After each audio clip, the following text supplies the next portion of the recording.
F. Scott Fitzgerald once said, "First you take a drink, then the drink takes a drink, and then the drink takes you." A lyrical way to put getting drunk. So how does alcohol actually take a hold of us?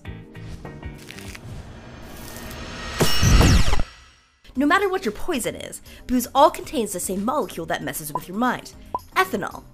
And that's where the party gets started, or rather slows down. Actually both, it's complicated.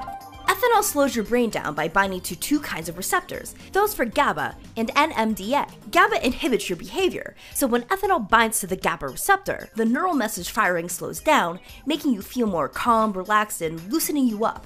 Ethanol blocks NMDA receptors, which makes you feel tired and can interfere with your memory.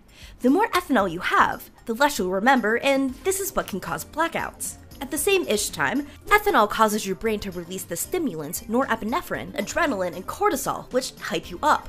The more you drink, the higher your heart rate will be. Your airways open up and send more oxygen to your brain, which enhances your senses. You're now more alert to sounds and light. Prime rave conditions, am I right? Also being released in the mix is everybody's favorite feel-good chemical, dopamine, which tells you you're having a good time. Now onto why alcohol might lead you to make some bad decisions.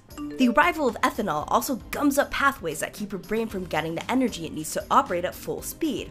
This impairs your thought processes that might lead you to think you're an awesome dancer and make you cut a rug at your office holiday party. Meanwhile, ethanol acts like a bouncer and keeps other hormones out. One left outside is an antidiuretic hormone, which means you feel like you have to pee more often, or perhaps that's from all the water you should be drinking with your booze to keep hydrated. Oh, and other parts of the brain in charge of muscle movement get slowed down as well, so might be to blame for that stumble on your way to the bathroom. After that drink crosses the blood-brain barrier, the functions that keep you alive, like pumping blood through your body, breathing, and body temperature, can go haywire. This is one of the most dangerous ways in which alcohol interferes with your brain. Ethanol can even mess with your body temperature regulator, causing you to feel warmer, which is why you might feel fine when it's below freezing out. Eventually, all these stimulant effects, norepinephrine, adrenaline, cortisol, wear off. But remember that GABA and NMDA we talked about? Their effects have been building up this whole time, meaning you're left weary and forgetful and just generally slower. So when you begin to sober up, you're left feeling pretty tired and out of it. Which is why it's always best to drink in moderation.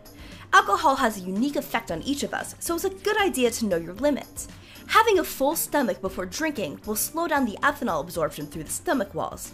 With an empty stomach, it can take less than a minute for the ethanol to zip through the bloodstream and reach your brain.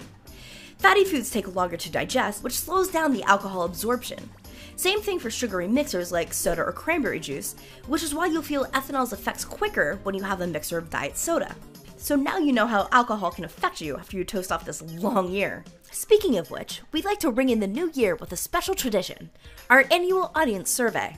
We want to hear what you think about the show. What do you love? What do you want more of? What can be improved? Let us know everything. The link for the survey is in the description below. Happy New Year and thanks for watching.